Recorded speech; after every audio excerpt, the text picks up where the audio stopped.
Good morning class. आज हम पढ़ेंगे ट्रांसपोर्ट नंबर के बारे में। तो पहले जान लेते हैं, जो कंडक्टेंस ऑफ इलेक्ट्रोलाइट होता है वो किस पे डिपेंड करता है? नंबर ऑफ आयंस पे, चार्ज ऑन आयंस, या वेलोसिटी, या फिर आयनिक मोबिलिटी ऑफ आयंस। जो इलेक्ट्रिसिटी होती है, ठीक है, वो क्यों होती है? Movement of positive and negative ions. तो हम कह सकते हैं कि जो इलेक्ट्रोलाइट में जो इलेक्ट्रिसिटी पास होती है वो पॉजिटिव और नेगेटिव आयन के मूवमेंट के कारण होती है। ये जो इलेक्ट्रिसिटी है, यदि इसे पोटेंशियल ग्रेडियंट इसमें लगाते हैं तो जो पॉजिटिव आयन की मोबिलिटी है और जो नेगेटिव आयन की मोबिलिटी है वो अलग अलग होती है। जब मोबिलिटी अलग होगी तो इस पॉजिटिव आयन के द्वारा जो इलेक्ट्रिसिटी पास कराई जाती है और इस नेगेटिव आयन के द्वारा जो इलेक्ट्रिसिटी पास कराई जाती है, उन दोनों का पार्ट भी क्या होगा? अलग अलग होगा। और टोटल जो इलेक्ट्रिसिटी पास हो रही है वो इन दोनों के आयनिक मोबिलिटी के क्या हो जाएगी? इक्वल हो जाएगी। ओके, तो हम कह सकते हैं electricity carried by positive ion किसके प्रोपोर्शनल हो जाएगा? Mobility of positive ion. और electricity part carried by negative ion किसके प्रोपोर्शनल हो जाएगा? मोबिलिटी ऑफ नेगेटिव आयन, जैसे अभी मैंने बताया। और जो मोबिलिटी ऑफ पॉजिटिव आयन होता है उसको हम U से डिनोट करते हैं, और जो मोबिलिटी ऑफ नेगेटिव आयन होता है उसको हम V से डिनोट करते हैं। मैंने आपको बताया कि जो total electricity carried by ion है वो क्या होगा? Sum of mobility of both ions, negative and positive ion. अब आता है ट्रांसपोर्ट नंबर। तो कंप्लीट इलेक्ट्रिसिटी का वो पार्ट जो किसी पर्टिकुलर आयंस के द्वारा ले जाया जाता है उस आयन को हम क्या बोलते हैं? Transport number. एक बार फिर से सुन लो, ट्रांसपोर्ट नंबर क्या होता है? कंप्लीट इलेक्ट्रिसिटी कब होगी? जब पॉजिटिव और आयन की जो मोबिलिटी है वो क्या है? इक्वल हो। तो कंप्लीट इलेक्ट्रिसिटी का वो पार्ट जो किसी आयन के द्वारा ले जाया जाता है जो उस आयन का ट्रांसपोर्ट नंबर कहलाता है। ये प्रोपोर्शनल होता है किसके किसके? जो ट्रांसपोर्ट नंबर होता है वो प्रोपोर्शनल होता है U upon U plus V। U आपका क्या है? मोबिलिटी ऑफ पॉजिटिव आयन और टोटल मोबिलिटी। और जो हमारा इलेक्ट्रिसिटी पास हो रहा है उसको हम जो ट्रांसपोर्ट नंबर होता है उसको बोलते हैं NC। NC यहाँ पे क्या है? केटायन। और Na यहाँ पे क्या है? ये एनायन है। तो अगर हम नंबर ऑफ केटायन का देखें ट्रांसपोर्ट नंबर तो वो क्या हो जाएगा? U upon U plus V, जहाँ पे U क्या है? मोबिलिटी ऑफ पॉजिटिव आयन, और V क्या है? Mobility of negative ion. तो अगर हम ट्रांसपोर्ट नंबर देखें तो क्या हो जाएगा कि mobility of positive ion upon total mobility. अगर हम एनायन की मोबिलिटी देखें, एनायन का ट्रांसपोर्ट नंबर देखें तो ये क्या हो जाएगा? Mobility of negative ion upon total mobility. Okay, तो ये किसके प्रोपोर्शनल हो जाएगा? पॉजिटिव एनायन ऑफ मोबिलिटी ये हो गया अपॉन टोटल आयन की mobility, negative anion of mobility and upon total ion की मोबिलिटी। ये जो आपकी मोबिलिटी होती है, मोबिलिटी में जो आपका एनायन और केटायन होता है वो ऑलवेज उसका जो ट्रांसपोर्ट नंबर होता है, एनायन प्लस केटायन का जो ट्रांसपोर्ट नंबर होता है वो ऑलवेज 1 के इक्वल होता है। कैसे? अगर हम एनायन का ट्रांसपोर्ट नंबर लिखें क्या हो जाएगा? मोबिलिटी ऑफ ये क्या हो जाएगा? नेगेटिव आयन की मोबिलिटी अपॉन टोटल मोबिलिटी, ये होगा पॉजिटिव आयन की मोबिलिटी अपॉन टोटल मोबिलिटी।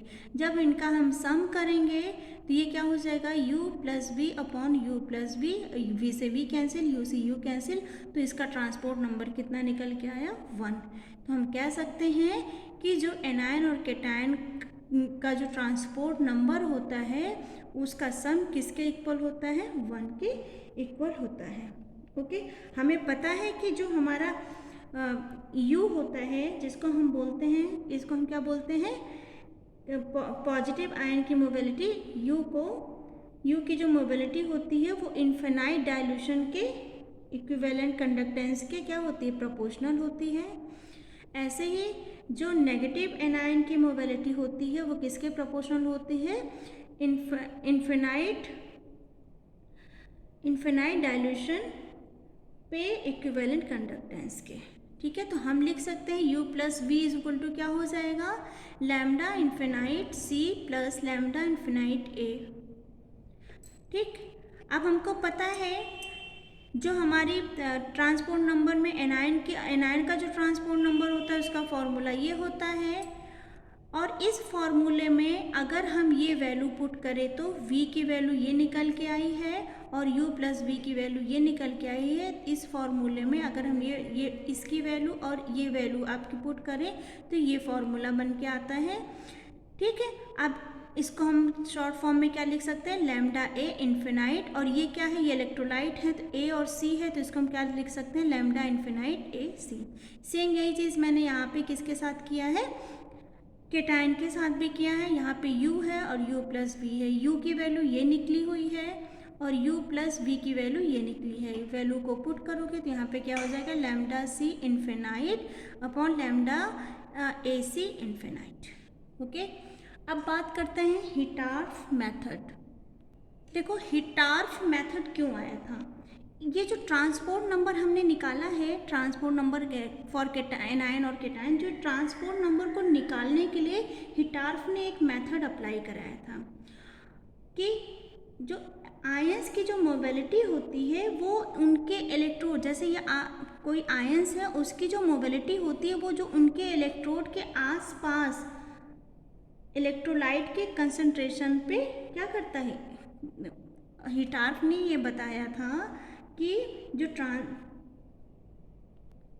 मतलब कि इस ट्रांसपोर्ट, ये जो ट्रांसपोर्ट नंबर है, ये जो ट्रांसपोर्ट नंबर हमने निकाला है, यहाँ पे ये ट्रांसपोर्ट नंबर निकला है एनायन का और ये ट्रांसपोर्ट नंबर निकला है केटायन का।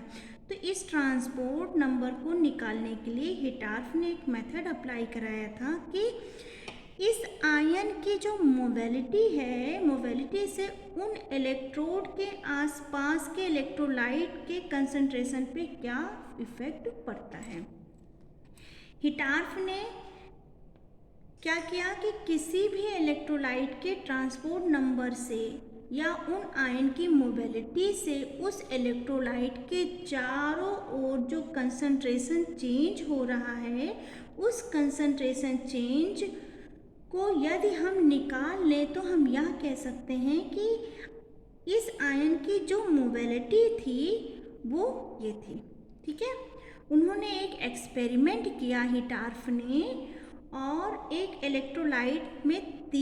इलेक्ट्रोलाइट सेल को 3 कंपार्टमेंट में उन्होंने डिवाइड कर दिया।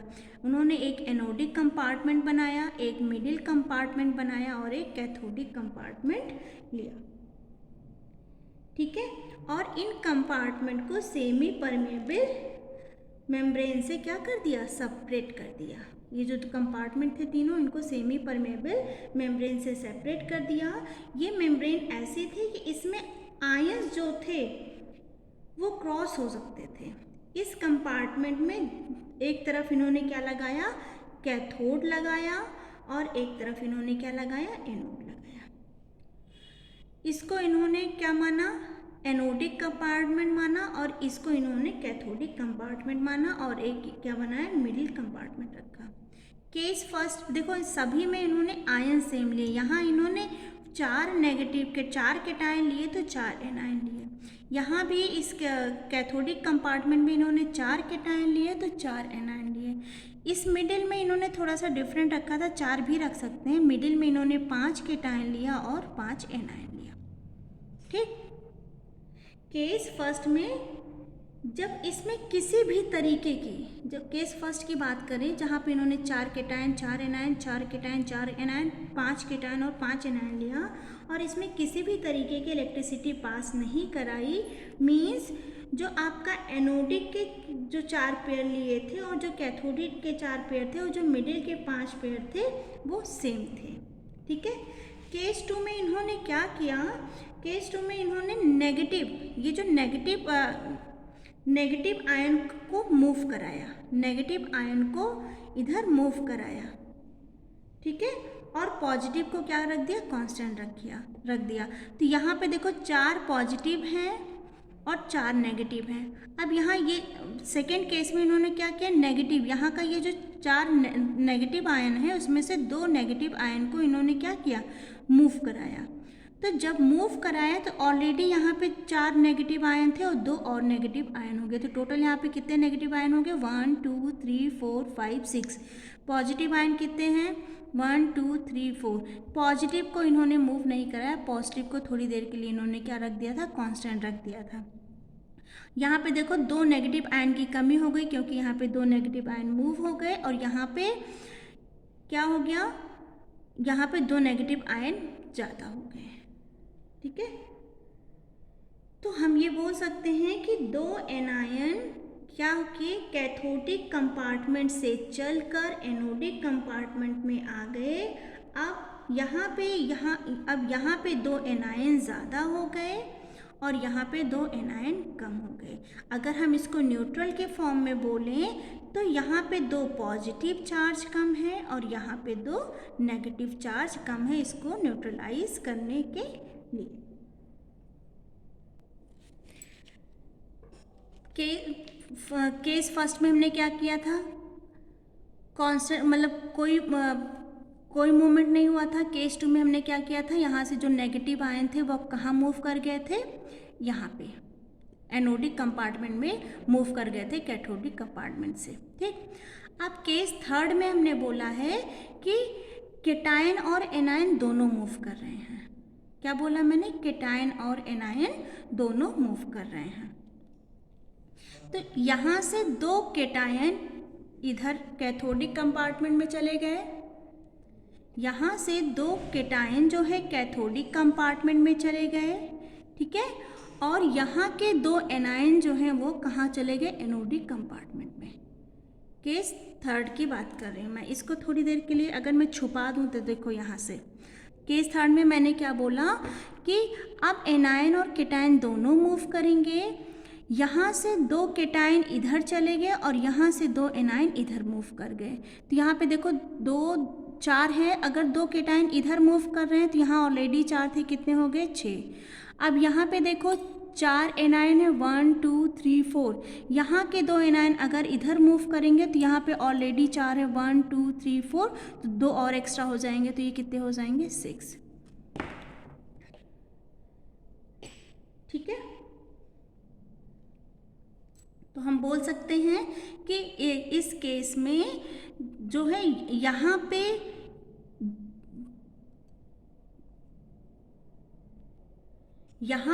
4 एनायन ज़्यादा हैं और यहाँ पे 4 केटायन ज़्यादा हैं, इसको न्यूट्रल करने के लिए। ठीक है, 4th केस में क्या वो बोला उन्होंने, हिटार्फ ने बोला कि जितनी देर में एक केटायन, क्या बोला, जितनी देर में एक केटायन यहाँ से यहाँ मूव करेगा उतनी देर में 2 एनायन यहाँ से यहाँ मूव करेंगे। मतलब एक केटायन अगर मूव कर रहा है तो 2 एनायन मूव करेंगे और अगर 2 केटायन मूव कर रहा है तो 1 एनायन मूव करेंगे। अब यहाँ से देखो, अगर हम थोड़े टाइम के लिए केस 2 भी हटा दें और थोड़े टाइम के लिए हम केस 3 भी हटा दें। ठीक है, तो इन्होंने बोला अगर एक केटायन यहाँ से यहाँ जा रहा है तो 2 एनायन यहाँ से यहाँ आएंगे। ठीक, अगर 2 केटायन यहाँ से यहाँ जा रहे हैं तो 4 एनायन यहाँ से यहाँ आएंगे, यही बोला था इन्होंने। तो अब इन्होंने 2 केटायन यहाँ से यहाँ मूव कराया। ठीक है, तो यहाँ से 2 एनायन निकल के इधर चले आए। ठीक, जस्ट इसका डबल, एक केटायन मूव कर रहा है तो 2 एनायन मूव करेंगे और 2 केटायन मूव कर रहा है तो 1 एनायन मूव करेंगे। तो उससे ये रिजल्ट निकल के आया कि यहाँ पे भी जो जितने नेगेटिव चार्ज यहाँ पे एक्स्ट्रा आए थे उतने ही पॉजिटिव चार्ज यहाँ पे भी एक्स्ट्रा आए। मतलब जितना एनायन यहाँ पे था उतना ही केटायन का कंसंट्रेशन यहाँ पर भी था।